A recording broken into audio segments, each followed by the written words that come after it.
नमस्कार, आप देख रहे हैं इंडिया टीवी। आपके साथ मैं हूं मीनाक्षी जोशी। पटना में एक ऐसा हत्याकांड हुआ जिसने पूरे बिहार को दहला कर रख दिया। बिहार चुनाव से ठीक पहले यह हत्याकांड नीतीश सरकार की साख पर सबसे बड़ा बट्टा और विपक्ष के लिए सबसे बड़ा सियासी मुद्दा बन गया। तेजस्वी यादव कहने लगे कि मुख्यमंत्री अपनी कुर्सी बचाने के लिए बिहार को बर्बाद कर रहे हैं, सड़कों पर खून बह रहा है, नरसंहार हो रहा है और नीतीश कुमार अचेत हैं। तो वहीं बीजेपी कह रही है कि शहाबुद्दीन जिंदाबाद के नारे लगवाने वाले हिंसा पर ज्ञान ना दे। अब हत्याकांड को लेकर चल रहे सियासी घमासान के बीच आज पटना में जबरदस्त पुलिसिया एक्शन देखने को मिला। गोपाल खेमका मर्डर केस के एक आरोपी का एनकाउंटर कर दिया गया। सवाल यह है कि मर्डर का मास्टरमाइंड कौन है, हत्या की सुपारी किसने दी, बेऊर जेल में बैठे बैठे कैसे पूरी वारदात की प्लानिंग हुई और शूटर कहां से आया, उसके लिए पिस्तौल कौन लाया। Builder, gangster, shooter, gun supplier, कैसे फिल्मी स्टाइल में हुआ कारोबारी गोपाल खेमका का मर्डर। अब ये गुत्थी सुलझने लगी है। खेमका हत्याकांड में किसने और किसे दी सुपारी, कहां बना मर्डर का प्लान, कहां से आए शूटर, पूरी वारदात को कैसे दिया गया अंजाम, सारे राज खुलने लगे हैं। 4 जुलाई की रात 11:40 पर पटना का गांधी मैदान इलाका गोलियों की तड़तड़ाहट से गूंज उठा। कारोबारी गोपाल खेमका की उनके घर के ठीक बाहर गोली मारकर हत्या कर दी गई। हत्या से पहले क्या क्या हुआ, जिस बिल्डर ने सुपारी देकर हत्या कराई वो कौन है, शूटर के साथ मौके पर और कौन कौन मौजूद था, सबसे पहले गोली किसने चलाई, हत्या की गुत्थी कैसे सुलझी, इन सब सवालों का जवाब वारदात के 4 दिन बाद मिल गया है। सबसे पहले इस तस्वीर को देखिए। ये है इस पूरे क्राइम का मेन शूटर उमेश यादव। यही वो शख्स है जिसने 4 जुलाई की रात गोपाल खेमका के घर के बाहर उनका मर्डर किया था। पुलिस ने उमेश को कैसे शिकंजे में लिया, उसका पता कहां से मिला। 7 और 8 जुलाई की दरमियानी रात पटना पुलिस ने जिस विकास उर्फ राजा का एनकाउंटर किया, उसका इस पूरे हत्याकांड में क्या रोल था, ये सब आपको बताएंगे। लेकिन उससे पहले खेमका मर्डर केस के इन चारों किरदारों को देखिए, किसका क्या रोल था वो समझिए। पहला किरदार है अशोक साहब, जिसकी खेमका के साथ कारोबारी दुश्मनी थी। अशोक साहब ने ही गैंगस्टर अजय वर्मा को मर्डर की सुपारी दी थी। दूसरा किरदार है गैंगस्टर अजय वर्मा, जो सुपारी लेकर बेऊर जेल चला गया था और वहां से उसने पूरे हत्याकांड की प्लानिंग की। तीसरा किरदार है शूटर उमेश यादव, जो दिल्ली से मर्डर करने पटना आया था। मर्डर से पहले 1 लाख रुपए एडवांस लिया। और चौथा किरदार है विकास उर्फ राजा, जिसने शूटर उमेश को हथियार सप्लाई किया। पटना पुलिस ने चौथे किरदार यानी विकास और राजा को एनकाउंटर में ढेर कर दिया है।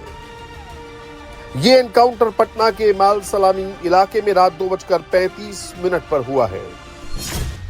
जिस राजा को एनकाउंटर में ढेर किया गया वो पटना का बड़ा हथियार सप्लायर था। 29 साल के राजा ने ही गोपाल खेमका का मर्डर करने के लिए उमेश को हथियार सप्लाई किया था। राजा वो अपराधी है जिसने शूटर उमेश को हथियार मुहैया कराया और ठीक उसी जगह की तस्वीर हम आपको दिखा रहे हैं। ये सामने का हिस्सा देखिए जहां पर राजा छिपकर बैठा हुआ था। पुलिस को जानकारी मिली उमेश की गिरफ्तारी के बाद, राजा के बारे में जानकारी मिली कि राजा ही वो आदमी है जिसने उमेश को हथियार उपलब्ध कराया है। और इसलिए पटना के माल सलामी इलाके के ही रहने वाले राजा की दबिश के लिए जब पुलिस पहुंची तो पता चला कि यहाँ पर वो छिपा हुआ है। और जब यहाँ पर पुलिस पहुंची तो उसने पुलिस पर फायरिंग कर दी और ठीक सामने के हिस्से में जहाँ पर आपको दीवार नजर आ रही है वहाँ पर मुठभेड़ हुई है। उस जगह को पुलिस ने वहाँ पर घेर दिया है, वहाँ एक मार्किंग की गई है और ये बताया गया है कि किस तरह से यहाँ पर राजा के साथ पुलिस की मुठभेड़ हुई है। पुलिस की टीम जब राजा के घर के पास पहुंची तो राजा घर से 2 किलोमीटर दूर इसी ईंट के भट्टे के पास छिप गया। उसने पुलिस पर गोली चला दी, जिसके बाद जवाबी कार्रवाई में राजा को गोली लगी और वो मारा गया। राजा के पास से पुलिस ने एक पिस्तौल और कई जिंदा कारतूस बरामद किए हैं। राजा उर्फ विकास मालसलामी थाना क्षेत्र में इसी जगह पर यहाँ पर मुठभेड़ हुई है और सुबह करीब 4 से 5 बजे के बीच की ये बात बताई जा रही है। उस समय ये मुठभेड़ हुई है और जहाँ पर मुठभेड़ हुई है उस जगह को पुलिस ने यहाँ पर देखिए चिन्हित भी किया है। ईंटों पर जो आपको डी, फिर यहाँ पर देखिए सी, यहाँ पर ई लिखा हुआ है, एक जगह बी लिखा हुआ है। तो ये वो जगह है जहाँ पर मुठभेड़ हुई। और सुबह जब पुलिस को जानकारी मिली, चूंकि रात जब उमेश की गिरफ्तारी हुई थी उसके बाद से ही लगातार पुलिस की अलग अलग टीम छापेमारी कर रही थी। एक टीम एक अपार्टमेंट में पहुंची कोतवाली थाना क्षेत्र में, वहां पर जो साजिश करता है, जो मास्टरमाइंड है, उसके बारे में जानकारी मिली थी। उसके जो सहयोगी थे उसकी जानकारी मिली थी। फिर एक टीम को यह जानकारी मिली कि हथियार जो है राजा ने मुहैया कराया था और राजा इसी इलाके का वो नाम है जो हथियार सप्लाई भी करता है, हथियार बनाता भी है और पहले से उसके खिलाफ मामले भी दर्ज हैं। तो इस जानकारी के मिलने के बाद पुलिस जो है उसकी दबिश के लिए यहाँ पहुंची थी। चूंकि उमेश से जानकारी पुलिस को मिल गई थी कि राजा कहाँ हो सकता है और उसके लिंक जब ढूंढे गए तब पता चला कि वो पटना सिटी इलाके में मालसलामी थाना क्षेत्र में है।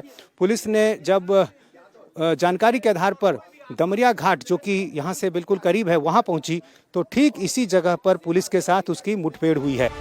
दरअसल कल पुलिस ने खेमका मर्डर केस के मेन शूटर उमेश को भी अरेस्ट किया था।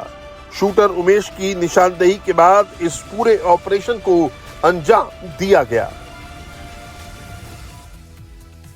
उमेश यादव ये वो नाम है जिस पर आरोप है 4 जुलाई को रात 11:40 पर इसी ने गोपाल खेमका की गोली मारकर हत्या की। सोचिए जरा, सिर्फ 1 लाख रुपए के एडवांस में, केवल 1 लाख रुपए के एडवांस को लेकर पटना की सड़क पर उमेश यादव ने गोपाल खेमका का खून बहा दिया। लेकिन कहानी सिर्फ इतनी नहीं है। इसका जो मेन किरदार है उसका नाम है अशोक साव। उम्र 70 साल, बिहार शरीफ के नालंदा का रहने वाला जो सरिया का कारोबार करता है। कारोबारी दुश्मनी में ही उसने खेमका के मर्डर की स्क्रिप्ट लिखी। कैसे वो गैंगस्टर अजय वर्मा के कांटेक्ट में आया, कैसे शूटर उमेश को दिल्ली से पटना बुलाया, अब वो खुलासा भी आप देखिए। नाम उमेश यादव, आरोप गोपाल खेमका का मर्डर। पटना के कारोबारी गोपाल खेमका की हत्या के आरोपी उमेश की सिर्फ यही पहचान नहीं है। उमेश यादव बिहार का कुख्यात सुपारी किलर है। बताया जा रहा है कि 4 जुलाई की रात 11:40 के सीसीटीवी में जो शख्स खेमका पर फायरिंग करता नजर आ रहा है वो उमेश यादव ही है। उमेश यादव इस पूरी वारदात में शामिल हुआ। पुलिस ने उसे कैसे पकड़ा सब बताएंगे, लेकिन उससे पहले इन तस्वीरों को देखिए। ये पटना का उदयगिरी अपार्टमेंट है। गोपाल खेमका की हत्या का फरमान इसी अपार्टमेंट के फ्लैट नंबर 601 से जारी हुआ था। पटना के उदयगिरी अपार्टमेंट में बिल्डर अशोक साव रहता था। अशोक साव और कारोबारी गोपाल खेमका के बीच बिजनेस राइवलरी चल रही थी। गोपाल खेमका को रास्ते से हटाने के लिए अशोक साव ने उसके नाम की सुपारी निकाल दी। मारने का काम सौंपा गया कुख्यात गैंगस्टर अजय वर्मा को। अजय वर्मा के साथ 10 लाख रुपए में डील डन हुई। सुपारी लेने के बाद अजय वर्मा जेल चला गया। ये 24 जून की तस्वीरें हैं। बिना चप्पल के सफेद शर्ट में जो शख्स नजर आ रहा है यही वो अजय वर्मा है। एसटीएफ ने इसे 24 जून को पटना के आलमगंज इलाके से गिरफ्तार किया था और फिर उसे जेल भेज दिया गया था।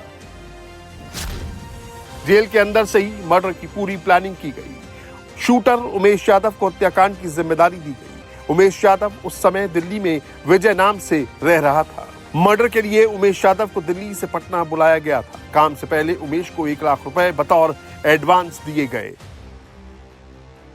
4 जुलाई की रात पटना में गोपाल खेमका के घर पर पहले से ही शूटर तैनात हो गए थे।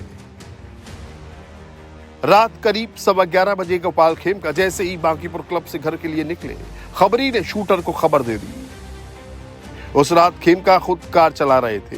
वो जैसे ही अपने घर पहुंचे और गाड़ी रोकी, शूटर ने कार के पास आकर उन पर ताबड़तोड़ गोली चला दी। खेमका को गोली सीधे सिर में मारी गई थी। पुलिस की जांच में यह भी पता चला कि उस रात शूटर उमेश के अलावा 2 लाइनर भी मौका वारदात के पास मौजूद थे। शूटर उमेश घर के ठीक सामने छुपा था।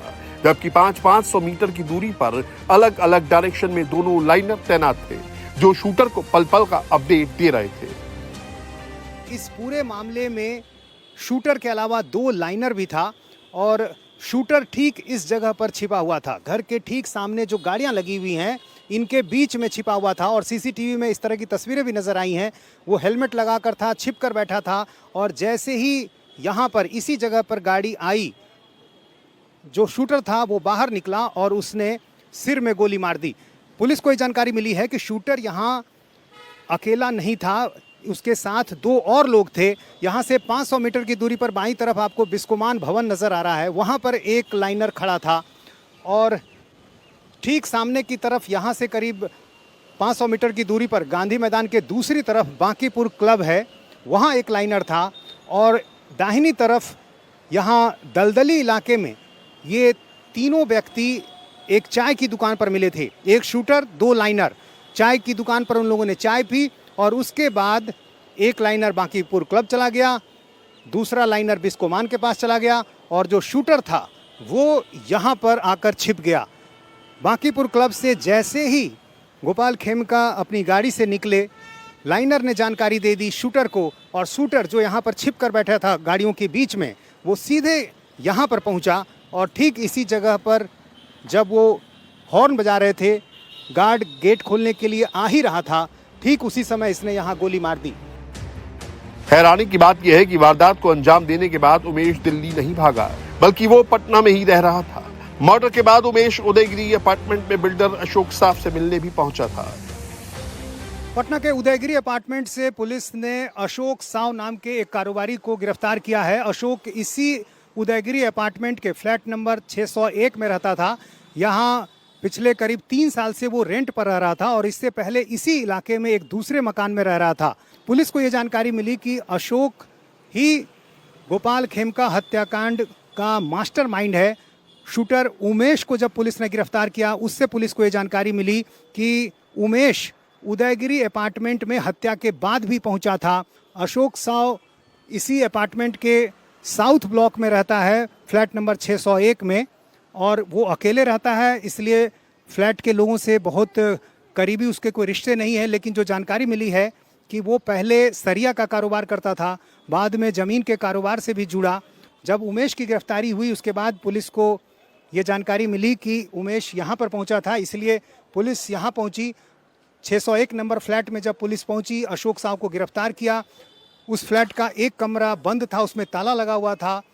ताले की चाबी अशोक साव के पास नहीं थी और इसलिए ताला काटने की कोशिश की गई, हालांकि ताला खुला नहीं।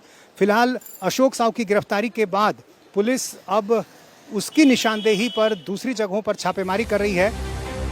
पुलिस ने जब इस पूरे मामले की पड़ताल की तो उसे पहला सुराग बेऊर जेल से मिला था, जहां गैंगस्टर अजय वर्मा बंद है। गैंगस्टर अजय वर्मा ने इस पूरे हत्याकांड का खुलासा किया। उसके कबूलनामे के बाद पुलिस ने उदयगिरी अपार्टमेंट में रेड करके बिल्डर अशोक साव को अरेस्ट किया और शूटर उमेश को माल सलामी इलाके से धर दबोचा गया। फ्लैट नंबर 601 में अशोक क्या किराए पे रहते थे या उनका अपना फ्लैट? नहीं, वो रेंट में रहते थे। रेंट पे रहते। हाँ हाँ। तो पुलिस जब कल आई थी तो उनको यहाँ से गिरफ्तार करके ले गई। उनके अलावा और कौन लोग थे जिनको पुलिस ने गिरफ्तार किया? जितना हमको जानकारी है कि उनको सिर्फ ले गई है पुलिस, और तो कोई यहाँ रहता नहीं, तो वो अकेले ही रहते थे।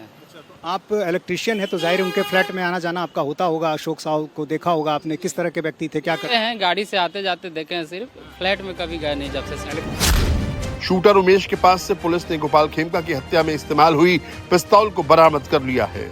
वारदात के समय उमेश ने जो कपड़े पहने थे, पुलिस ने उसे भी रिकवर किया है। इसके अलावा उमेश ने हत्याकांड को अंजाम देने के लिए सुपारी के जो पैसे लिए थे, पुलिस ने वो भी बरामद किए हैं। पटना के गोपाल खेमका हत्याकांड को लेकर पूरे बिहार में सियासत गर्म है। तेजस्वी यादव नीतीश कुमार के सुशासन पर अटैक कर रहे हैं।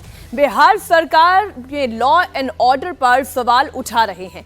जाहिर है चुनावी साल में नीतीश सरकार के लिए उनकी ब्रांड इमेज के खतरे में आ जाने से जेडीयू और बीजेपी दोनों के लिए बड़ा नुकसान है और ये खतरनाक होगा चुनावी साल में। और यही कारण है कि बीजेपी और जेडीयू तेजस्वी यादव के हर आरोप का मुंहतोड़ जवाब भी दे रही है।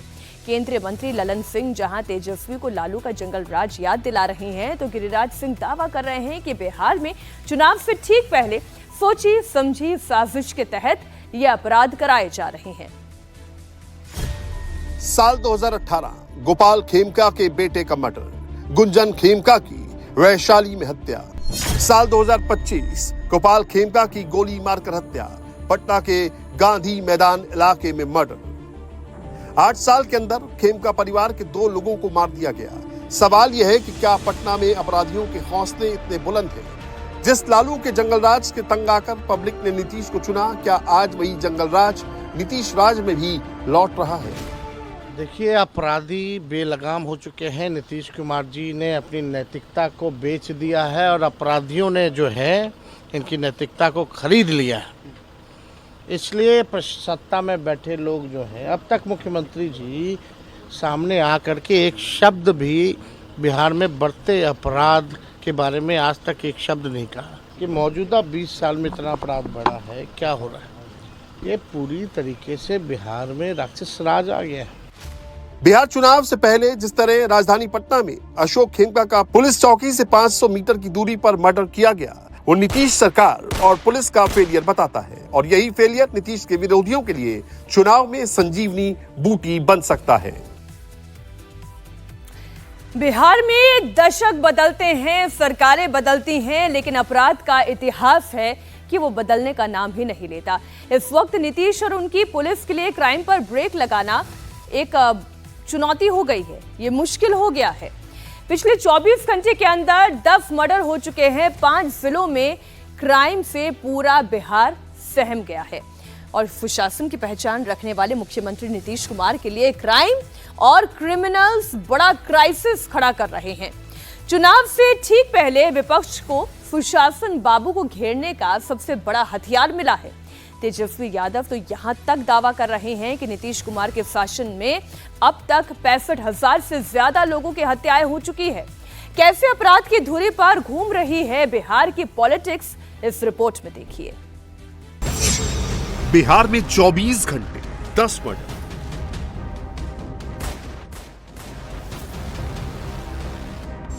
पटना टू पूर्णिया, हत्या पर हत्या।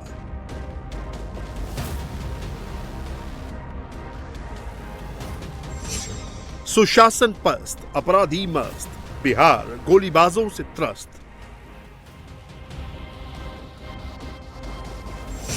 लॉ एंड ऑर्डर हुआ फेल, चुनाव में क्राइम पर खेल।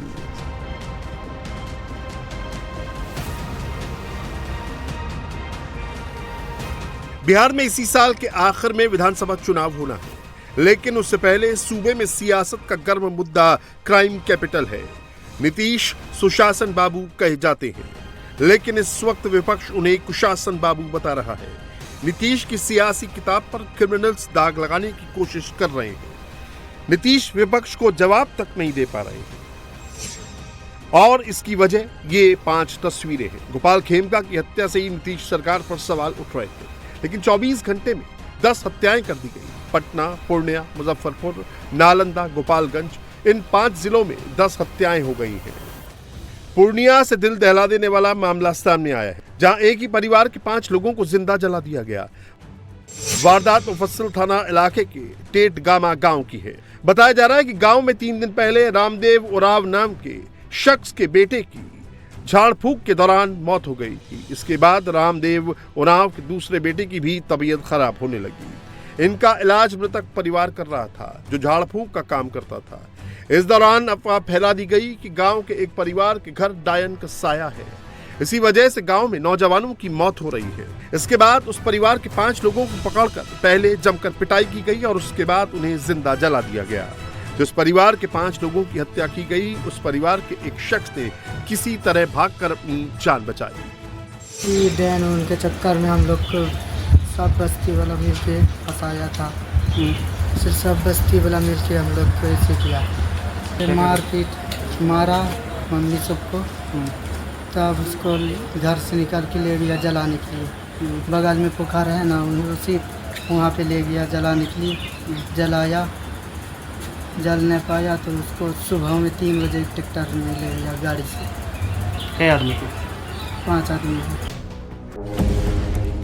बिहार का बढ़ता क्राइम रेट नीतीश बाबू के लिए गले की फांस बन सकता है, क्योंकि पिछले 1 साल में बिहार में हर महीने औसतन 232 मर्डर होते हैं। जून 2025 तक औसतन 235 मर्डर हुए हैं। पटना में जनवरी से मई तक 156 हत्याएं हुई हैं। 2024 में रेप केस हर महीने 184 सामने आए हैं, जबकि इस साल हर महीने रेप के 98 केस दर्ज किए गए हैं। बिहार में अपराधी बेखौफ हैं। लगता है मानो उन्हें कानून का कतई डर नहीं है। 2020 से 2023 का आंकड़ा देखिए। साल 2020 में मर्डर केस के मामले में बिहार यूपी के बाद दूसरे नंबर पर है। 2021 में हत्या के 2799 बड़े मामले सामने आए हैं। 2022 में 2930 हत्याएं हुई हैं, जो कि यूपी के बाद नंबर 2 पर है। खेमका जी के यहाँ उनके घर के बाहर उन्हीं की हत्या कर दी गई। अभी जो है नालंदा में ट्रिपल मर्डर हो गया, डबल मर्डर हो गया, सिवान में ट्रिपल मर्डर हो गया। आपका डीएवी स्कूल के बाहर सगुना मोड़ के जस्ट चंद दूरी पर जो है गोली मार दिया जाता है। मुख्यमंत्री आवास के बाहर कभी गोली चल रहा है, कभी आपका विश्वेश्वरैया भवन के सामने गोली चल रही है और अपराधी जो है नहीं पकड़े जा रहे। बिहार में क्राइम रेट छोटे मोटे लेवल पर नहीं बल्कि बड़े स्तर पर होता आ रहा है। बिहार में इस साल अपराधियों ने पूरे राज्य में अपने पैर पसार लिए हैं। बड़े अपराध की टाइमलाइन समझिए। जनवरी 2025 भागलपुर के कपड़ा व्यापारी विनोद मेहता की चाकू से हत्या। फरवरी 2025 अपराध और रंगदारी में बढ़ोतरी। मार्च 2025 अररिया में एएसआई की पीट कर हत्या।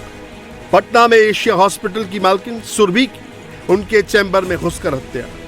अप्रैल 2025 गया में नामी ज्वेलर संजय अग्रवाल की दुकान लूटने के बाद हत्या। मई 2025 भागलपुर के किराना व्यापारी की सरई बाजार गोली मारकर हत्या। ये तो 2025 का आंकड़ा रहा, लेकिन इससे पिछले साल भी जंगल राज जैसे ही हालात रहे। पिछले साल जुलाई 2024 मुकेश साहनी के पिता की हत्या। 1 महीने में 6 बड़े मर्डर। अगस्त 2024 आरपीएफ जवान प्रमोद सिंह की ट्रेन में हत्या। सितंबर 2024 पटना में बीजेपी नेता मुन्ना शर्मा की हत्या। रोहतास में सरपंच की हत्या। भोजपुर में अवैध संबंध को लेकर पति की हत्या। मुजफ्फरपुर में युवक की गोली मारकर हत्या। अक्टूबर 2024 बेगूसराय में सोना व्यापारी का अपहरण और हत्या। पटना में प्रॉपर्टी डीलर की गोली मारकर हत्या। नवंबर 2024 सरकारी अफसरों का मर्डर। दिसंबर 2024 छोटे बच्चों की निर्मम हत्याएं। अपहरण फिरौती के शक में हत्याएं। आज कौन सुरक्षित है बिहार में? ना डॉक्टर सुरक्षित है, ना इंजीनियर सुरक्षित है, ना कारोबारी सुरक्षित है, ना किसान की बेटी सुरक्षित है, ना किसान सुरक्षित है, ना मुखिया सुरक्षित है, ना भाजपा के नेता हो या और कोई दल के नेता हो, कोई सुरक्षित नहीं है। लगातार हत्या हो रही है। पुलिस खुद सुरक्षित नहीं है। पुलिस का एनकाउंटर हो रहा है। आखिर इस राज्य में सुरक्षित कौन है?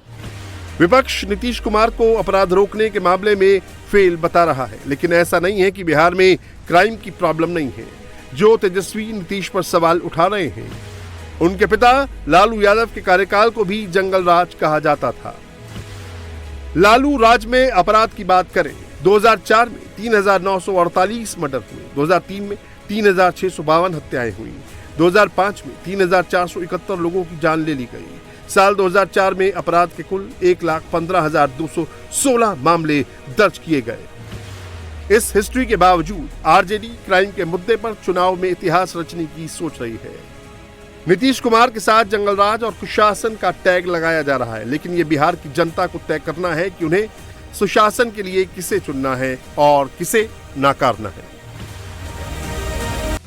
एक तरफ बिहार में जहां पर कानून और प्रशासन को लेकर सवाल उठ रहे हैं, तो वहीं दूसरी तरफ उत्तर प्रदेश में अपराध के खिलाफ बुलडोजर चल रहा है। नाम जमालुद्दीन, दावा पीर बाबा का और धंधा धर्मांतरण का।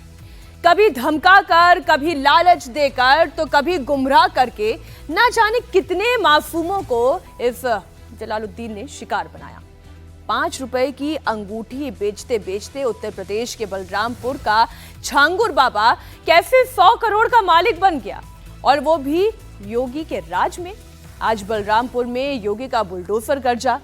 5 करोड़ की कोठी जमींदोज हो गई, लेकिन जब कोठी जमींदोज करने के लिए बुलडोजर पहुंचा तो अंदर की तस्वीरें हैरान करने वाली थी। छांगुर बाबा का धर्मांतरण अड्डा मिट्टी में मिला।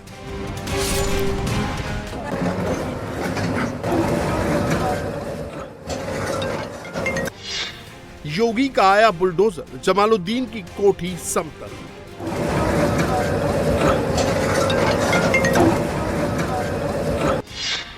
हिंदू बेटियों का दुश्मन छांगुर, हिसाब हो गया शुरू।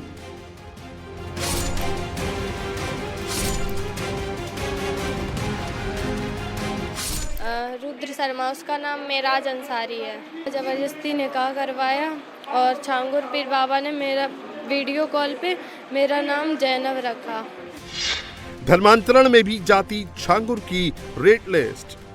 मेरी मुलाकात इंस्टाग्राम के माध्यम से हुई थी एक राजू राठौर के व्यक्ति के साथ में, जो असली में उसका नाम वसीम है, मुस्लिम है, और बाबा को कॉल लगाते हैं व्हाट्सएप पे कि लड़की हमारे पास पहुंच चुकी है और आप आके इसका धर्म परिवर्तन करवा दीजिए।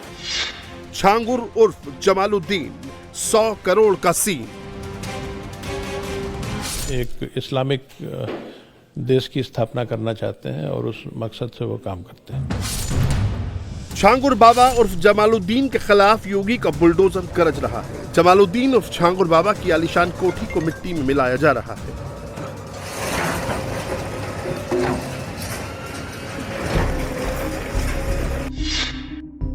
छांगुर बाबा कौन है? छांगुर बाबा का धर्मांतरण लोक कैसा है?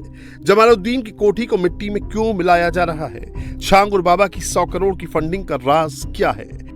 जमालुद्दीन के इस्लामिक राष्ट्र का क्या था एजेंडा? छांगुर बाबा का सच सामने आने के बाद उस पर एक्शन भी शुरू हो गया है। बलरामपुर के मधुपुर में बनी आलीशान कोठी को मिट्टी में मिला दिया गया है। इसी कोठी में छांगुर बाबा अपने गैंग के लोगों के साथ रहता था और यहीं से बैठकर अवैध धर्मांतरण का काला साम्राज्य चलाता था। बलरामपुर के अतरौला में छांगुर बाबा के घर पर बुलडोजर एक्शन शुरू हो गया है। 1, 2, 3, 4, 5, 6 बुलडोजर यहाँ पर ये मकान गिरा रहे हैं और मलबा पूरा दिखाई दे रहा है। सालों में उससे एकदम से कई आलीशान इस तरह के घर बिल्डिंग बनाई हैं और देखा जा रहा है कि कहाँ पर इलीगल कंस्ट्रक्शन हुआ है और वो नोटिस देकर वहाँ पर भी बुलडोजर की कार्रवाई की जाएगी। दरअसल छांगुर बाबा और जमालुद्दीन के जिस आलीशान कोठी पर बुलडोजर एक्शन हुआ है वो 3 बीघे में फैली है। बताया जा रहा है कि इसके निर्माण में करोड़ों रुपए खर्च हुए हैं। छांगुर बाबा के धर्मांतरण का ये अड्डा सरकारी जमीन पर अवैध कब्जा कर बनाया गया था। ये कोठी गाटा संख्या 337/370 की जमीन पर बनी है। ये जमीन नीतू नवीन अरोड़ा के नाम से है। जमीन की पैमाइश पूरी होने के बाद बुलडोजर की कार्रवाई की गई। बुलडोजर एक्शन से पहले जिला प्रशासन ने तैयारी कर रखी थी। बड़ी संख्या में पुलिस बल की तैनाती की गई थी। इससे पहले जब जिला प्रशासन की टीम वहां पहुंची थी तो विरोध का सामना करना पड़ा था। बुलडोजर एक्शन से पहले जिला प्रशासन ने कोठी के बाहर नोटिस भी चिपकाया था और 7 दिन के भीतर अवैध कब्जे को खाली करने का निर्देश दिया था। बताया जा रहा है कि जिला प्रशासन ने पहली बार 15 मई 2025 को अवैध कब्जा खाली करने का नोटिस दिया था। इसके बाद भी जब कब्जा नहीं हटाया गया तो प्रशासन ने 26 मई को दोबारा और फिर 6 जून को तीसरी बार नोटिस जारी किया था। आलीशान मकान था ये भी, और बगल में कोठी है जो छांगुर बाबा की है। दरअसल ये जो मकान है ये इसके बाहर गेट पे एक नोटिस भी लगा हुआ है जो तहसीलदार उतरौला की तरफ से लगाया गया है और इसमें कहा इसको नीतू नवीन रोहरा, पत्नी नवीन रोहरा के नाम है।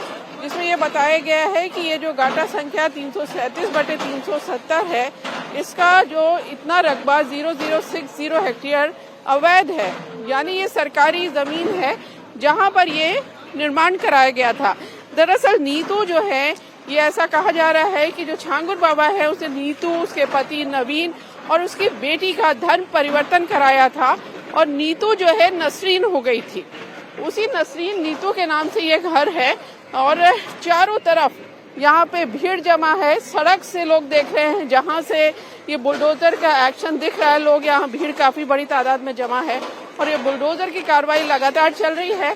पीछे वो मजार है जहाँ पर ये आरोप है कि जो छांगुर बाबा है वो धर्मांतरण कराता था। अब आरोप बहुत बड़े हैं। 100 करोड़ रुपया विदेशों से फंडिंग हुई थी धर्मांतरण के लिए और छांगुर बाबा का जो गैंग है वो बड़ी तादाद में लोगों को का धर्म बदला रहा था। धमकी देकर, बहला फुसला के, लालच देकर लड़कियों को की शादी कराना, उनका धर्म बदलवाना, ये सारे आरोप छांगुर बाबा पे है। 5 रुपए की अंगूठी बेचने वाला फकीर अवैध धर्मांतरण के जरिए 100 करोड़ का मालिक बन गया। हिंदू बेटियों के धर्मांतरण कराने वाले छांगुर बाबा के खिलाफ बुलडोजर एक्शन को लेकर उत्तर प्रदेश के मुख्यमंत्री योगी आदित्यनाथ ने कहा कि हमारी सरकार बहन बेटियों की गरिमा और सुरक्षा के प्रति पूर्ण प्रतिबद्ध है। उन्होंने ये भी कहा कि जमालुद्दीन समाज विरोधी ही नहीं बल्कि राष्ट्र विरोधी भी है। उत्तर प्रदेश के मुख्यमंत्री ने यह भी बता दिया कि छांगुर बाबा के गिरोह से जुड़े सभी अपराधियों की संपत्तियां जब्त की जाएंगी और उन पर सख्त कानूनी कार्रवाई की जाएगी।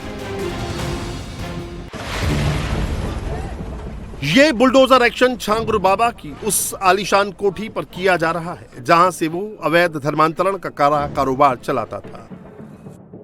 वो छांगुर बाबा जो 5-5 रुपए में अंगूठी बेचते बेचते 100 करोड़ का मालिक बन बैठा। छांगुर बाबा का असली नाम जमालुद्दीन है और वो बलरामपुर के उतरैला का रहने वाला है। खुद को पीर बाबा होने का दावा करता था। पहले वो 5-5 रुपए में लोगों को अंगूठी और नक देता था और धीरे धीरे उसने अवैध धर्मांतरण का कारोबार शुरू कर दिया। इसकी तहसील में छांगुर बाबा का साम्राज्य फैला हुआ था। आलीशान साम्राज्य है, ये कोठी है और ये सामने घर जहाँ पर बुलडोजर का एक्शन चल रहा है। हालांकि कागजों में ये नीतू के नाम पर है। नीतू यानी नसरीन, ये सिंधी परिवार था। नीतू, उसका पति नवीन और बेटी। ऐसा कहा जा रहा है कि उनका धर्मांतरण छांगुर बाबा ने कराया था और उसके बाद नाम बदल दिया था। उसी नीतू के नाम पर ये घर है। ये जहां हम खड़े हैं ये भी नीतू के नाम पर है। नीतू बहुत करीबी थी छांगुर बाबा के और छांगुर बाबा के साथ नीतू को भी गिरफ्तार किया गया है। यहाँ ये पीछे वो मज़ार है। ऐसा बताया जाता है, यहाँ गांव के लोग कैमरे पे तो नहीं बोल रहे हैं लेकिन बता रहे हैं कि कुछ साल पहले छांगुर बाबा यहीं पर स्टोन्स बेचने का काम करता था। जो अंगूठी में स्टोन लगाए जाते हैं उनको बेचता था और उसके बाद वो मुंबई चला गया था। मुंबई के बाद यहाँ आया और पिछले 1-2 साल में उसके बाद उसके पास काफ़ी पैसा हो गया था। तो पूरा इलाका काफ़ी ज़्यादा फैला हुआ है और बहुत आलीशान है। एक कस्बे में इस तरह का घर होना थोड़ा मुश्किल है। तो यहाँ से अंगूठी बेच के जो उसके रत्न होते हैं, उनके स्टोन्स होते हैं, उसको बेचकर छांगुर बाबा का सफ़र शुरू हुआ। वो इस तरह से आलीशान बन गया। छांगुर बाबा की ये कोठी उतरौला मनकापुर रोड पर बनी है। कोठी में 10 सीसीटीवी कैमरे लगे हैं ताकि कोठी के अंदर से ही कोठी के बाहर की सभी एक्टिविटी को देखा जा सके। इसके अलावा कोठी के चारों तरफ बाउंड्री वॉल पर तार दौड़ाया गया था। इस पर रात को करंट दौड़ाई जाती थी ताकि कहीं से कोई अंदर ना आ सके। ये आलीशान लॉबी है। अब कस्बे में इस तरह का घर होना मुश्किल है। ये जो सामने कमरा है ये बेडरूम है। ये छांगुर बाबा का बेडरूम था और इसका फर्नीचर, हालांकि क्योंकि पुलिस ने पूरे घर की तलाशी ली है तो काफ़ी सामान यहाँ से हट गया है, लेकिन काफ़ी बड़ा घर ये कमरा है। ये बेडरूम है छांगुर बाबा का। यहाँ पर ड्रेसिंग रूम भी है वॉशरूम के साथ साथ। और इसी तरह से इस फ्लोर में 3 बेडरूम्स और हैं। एक ये सामने, एक उसके बगल में, एक उसके बगल में। किचन है, स्टोर है, बालकनीज हैं, यानी बहुत ज़्यादा आलीशान। और ये एक बेडरूम है। इसी तरह के आपको और बेडरूम मिलेंगे जिसमें पूरा फर्नीचर यहाँ पर है। बेड है, मैट्रेस है, अलमारी भी बनी हुई है, इसमें भी ड्रेसिंग रूम है। तो इस तरह से आलीशान घर ये किचन है, किचन का साइज़ भी काफ़ी ज़्यादा बड़ा है। इतना बड़ा किचन कम ही घरों में होता है। आप अंदर आएंगे तो पूरा सब इंतज़ाम इस किचन में है। हालांकि पुलिस ने तलाशी ली है, बहुत तरह का सामान जब्त भी किया गया है। और फिर आप आगे चलेंगे, इसके नीचे वाली जो मंजिल है, जो ग्राउंड फ्लोर है, उसमें भी इसी तरह के कमरे बने हुए हैं। ये फर्स्ट फ्लोर की बालकनी है एक, और यहाँ से बुलडोज़र एक्शन ज़्यादा साफ दिखाई दे रहा है। 1 2 3 4 5 बुलडोज़र यहाँ पे लगे हुए हैं, लगातार काम कर रहे हैं। एक बुलडोज़र पीछे खड़ा है। काफ़ी मजबूत ये बिल्डिंग बनाई गई थी। ये घर काफ़ी आलीशान था, जिसको गिराने में काफ़ी ज़्यादा मेहनत हो रही है। वो छत गिराई जा रही है इस घर की, और इसकी दीवारें गिराने में बुलडोज़र लगे हुए हैं। काफ़ी मुश्किल से जब सुबह यहाँ टीम आई थी तो ये जो बड़ा दरवाज़ा है, इसको खोलने में काफ़ी ज़्यादा दिक्कतें एडमिनिस्ट्रेशन को आई थी। खोल के अंदर बुलडोज़र यहाँ घुसे हैं, और दूर दूर तक जहाँ तक निगाह जाएगी लोग खड़े हैं। गांव वाले देख रहे हैं कि छांगुर बाबा, जिनका यहाँ कभी सिक्का चलता था, आज यहाँ पे बुलडोज़र चल रहे हैं। और काफ़ी ज़्यादा छांगुर बाबा इलाके में, क्योंकि बड़े पीर बन गए थे इस मज़ार पर, इस घर में ऐसा आरोप है कि धर्मांतरण का काम बड़ी तादाद में होता था। और घर जितना बड़ा है, उससे समझ में आ रहा है कि यहाँ पर एक साथ कितने लोग रहते थे। मेन गेट से कोठी तक जाने के लिए 500 मीटर की प्राइवेट रोड बनी हुई है। इसी कोठी में धर्मांतरण का रैकेट चलता था। हिंदू बेटियों को टारगेट किया जाता था, बहला फुसलाकर धर्म परिवर्तन कराया जाता था। धर्म परिवर्तन करने के लिए जमालुद्दीन एंड कंपनी लव जिहाद जैसे टूलकिट का भी इस्तेमाल करती थी। इसके अलावा वो हिंदू लड़कियों का ब्रेन वॉश करता था। कभी पैसा देकर उनका धर्म परिवर्तन कराया जाता, तो कभी धमकाकर, और कभी झूठे मुकदमों में फंसाकर। 2019 में मेरी मम्मी जा रही थी कानपुर, पापा से झगड़ा हो गया था। पापा को शराब की लत है, इसलिए वहीं पे रुद्र शर्मा नाम का लड़का उनको मिला। कहा कि एक छांगुर पीर बाबा हैं उतरौला के, वो तुम्हारे पति की शराब छुड़वा देंगे। उसके बाद से उसका मेरे घर आने जाने लगा। वो 2019 में हम लखनऊ जब बाबा आए थे उनसे मिलने गए। बाबा ने तावीज़ दी, एक हमें दुआ पड़ी, रुपए भी दिए थे 2000। गंदी नीयत से छुआ भी था। हमने जब रुद्र को बताया तो उसने कहा नहीं ऐसा कुछ नहीं है, वो तो बाबा हैं, ऐसा कुछ नहीं कर सकते। 2024 में रुद्र फिर से मेरे घर पे आया, कहने लगा कि बाबा आए हैं कानपुर में, चलो उनसे मिल लो चल के। वो मुझे एक फतेहपुर मस्जिद है वहाँ पे ले गया। वहाँ पे मेरा ज़बरदस्ती निकाह करवाया, और छांगुर पीर बाबा ने मेरा वीडियो कॉल पे मेरा नाम जैनब रखा। 3 महीने तक उसने अपने घर पे हमें कैद करके रखा। उसकी अम्मी हमें नमाज भी सिखाती थी मार मार के, और अरबी सिखाती थी। 3 महीने बाद जब हम अपने घर पे आए भाग के उसके घर से, वो भी मेरे पीछे आ गया मेरे घर पे, और मेरे पापा को मेरी वीडियो दिखाई उसने गंदे, और पापा ने डिलीट करने के लिए बोला तो उसने कहा कि तुम अपनी छोटी बेटी की शादी हमसे करा दो, हम ये वीडियो डिलीट कर देंगे। अभी पापा को गुस्सा आ गई, और पापा ने उसके सर पे लोहे का रॉड मारा, और वो गिर गया वहीं पे, बेसमेंट है उसी में, गिर के मर गया। उसी के केस में मेरे मम्मी पापा दोनों को जेल में भेज दिया गया। धर्मांतरण रैकेट के इस सनसनीखेज का खुलासा यूपी एटीएस की जांच में हुआ, जब देश के कई राज्यों में हिंदुओं को इस्लाम में कन्वर्ट करने वाला गैंग पकड़ा गया। एटीएस ने छांगुर बाबा और उसकी सहयोगी नीतू उर्फ नसरीन को गिरफ्तार किया। जांच में ये पता चला कि गैंग में शामिल लोग हिंदू लड़कियों को टारगेट करते थे। इसमें नाबालिग लड़कियां भी हैं। मुस्लिम युवक हिंदू बनकर लड़कियों से दोस्ती करते, फिर उनसे शादी करके उन्हें इस्लाम कबूल करने को मजबूर करते। मेरी मुलाकात इंस्टाग्राम के माध्यम से हुई थी एक राजू राठौर के व्यक्ति के साथ में, जो असली में उसका नाम वसीम है। मेरी उनसे फ्रेंडशिप हो गई थी। उनकी फैमिली भी हिंदू बन के बात करती थी सारे। उन्होंने हमें बोला कि आप एक काम करो, सऊदी आ जाओ, आपको यहीं पे किसी अच्छी कंपनी में जॉब लगवा दूंगा और यहीं पे आपसे शादी कर लूँगा। वहाँ जाते ही जैसे हम जाते हैं वहाँ पर तुरंत ये छांगुर बाबा को कॉल लगाते हैं व्हाट्सएप पे कि लड़की हमारे पास पहुँच चुकी है और आप आके इसका धर्म परिवर्तन करवा दीजिए। छांगुर बाबा बोले हमारी तबीयत ठीक नहीं है और हमारे ऊपर पुलिस की नज़र रखे हुए हैं, हम नहीं आ सकते। मेरा मुरीद रहता है अदीदलम शहर के अंदर, वो आ जाएगा, बदर अख्तर सिंध की। हमने मना किया, वहाँ पे मना कर दिया हमने।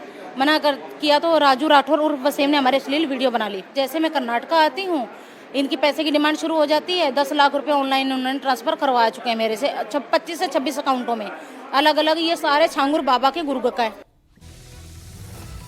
छांगुर बाबा के 3 बीघे में फैले हुए आलीशान कोठी पर बुलडोजर चलाया जा रहा है। धर्मांतरण के अड्डे को मिट्टी में मिलाया जा रहा है।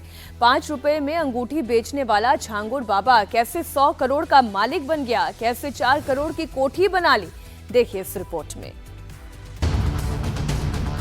छांगुर बाबा अपना पूरा ऑपरेशन इसी मधुपुर वाली कोठी से अंजाम देता था। छांगुर बाबा एक बार ग्राम प्रधान का चुनाव भी लड़ा था और हारने के बाद मुंबई चला गया था, जहां वो नीतू उर्फ नसरीन और उसके पति के संपर्क में आया। छांगुर बाबा ने नसरीन, उसके पति और बेटे का धर्मांतरण कराकर उन्हें मुस्लिम बनाया। नसरीन मुंबई में अपनी संपत्ति बेचकर छांगुर बाबा के साथ गांव आ गई। यहाँ पर उसने कोठी बनवाई। छांगुर बाबा इसी कोठी में रहता था। वो यहीं से अपना नेटवर्क चलाता था। हैरानी की बात यह है कि किस जाति की लड़की को इस्लाम कबूल करवाने का कितना रेट होगा, ये भी फिक्स था।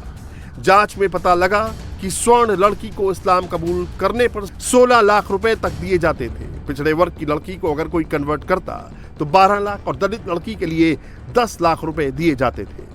जिसको गिराया जा रहा है, कहा जा रहा है कि सरकारी ज़मीन पर ये पूरा कंस्ट्रक्शन हुआ है और इस ग्राउंड फ्लोर पे भी बहुत सारे कमरे आपको यहाँ दिखाई देंगे। एक कमरा ये है, इसके अंदर ये पैसेज है, उसके बाद ये एक कमरा है, ये एक बेडरूम है, ये यहाँ पर किचन है। यहाँ बहुत कुत्ता भी एक यहाँ पे बंधा हुआ है जो छांगुर बाबा का बताया जा रहा है। और आगे आप चलेंगे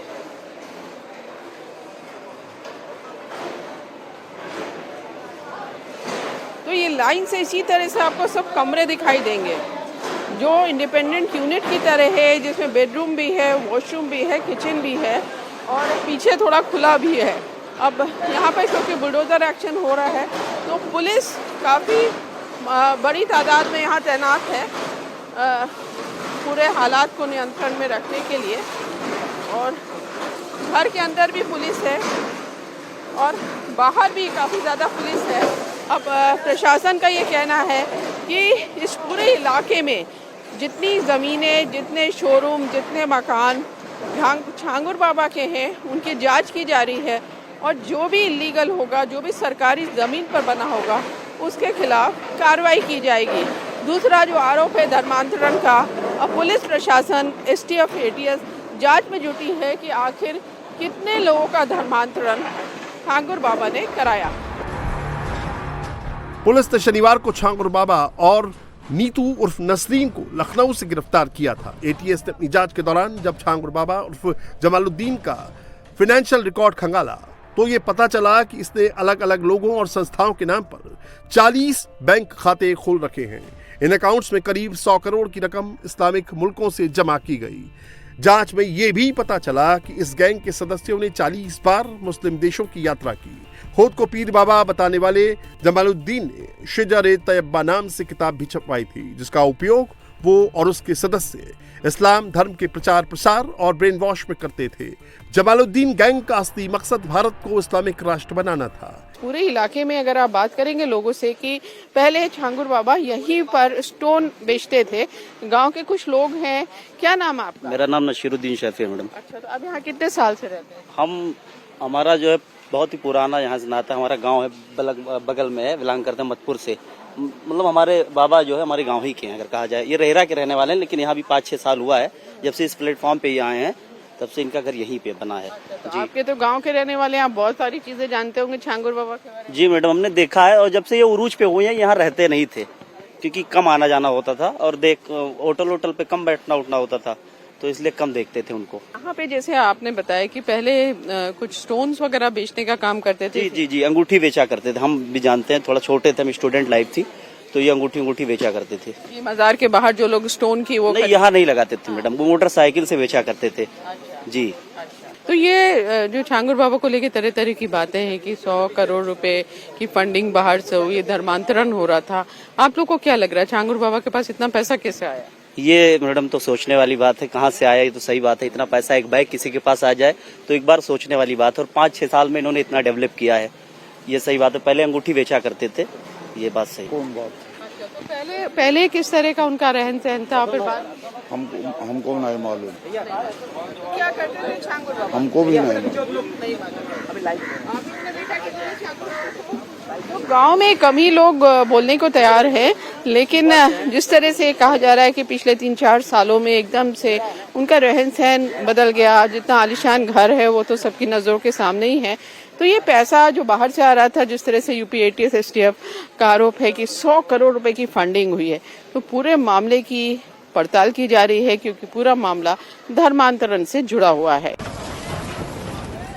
छांगुर बाबा और जमालुद्दीन के खिलाफ एक्शन जारी है। सीएम योगी ने भी साफ कर दिया है कि आने वाले दिनों में उसके गुर्गों पर भी एक्शन होगा और संपत्ति दर्ज होगी। छांगुर बाबा के खिलाफ बुलडोजर एक्शन जारी है। इस बीच छांगुर बाबा की सहयोगी नीतू नफरीन को लेकर बड़ा खुलासा हुआ है। छांगुर बाबा ने अपनी सहयोगी नीतू नफरीन का धर्म परिवर्तन भारत में नहीं बल्कि विदेश में कराया था। नीतू नवीन रोहरा का धर्म परिवर्तन 16 नवंबर 2015 को हुआ था। नीतू का धर्म परिवर्तन दुबई में कराया गया था। ये डॉक्यूमेंट नीतू नवीन रोहरा की बेटी का है। इसमें लिखा गया है कि लड़की के पेरेंट्स इस्लाम को मानते हैं, इसलिए इसका नाम मुस्लिम धर्म के मुताबिक रखा जा रहा है।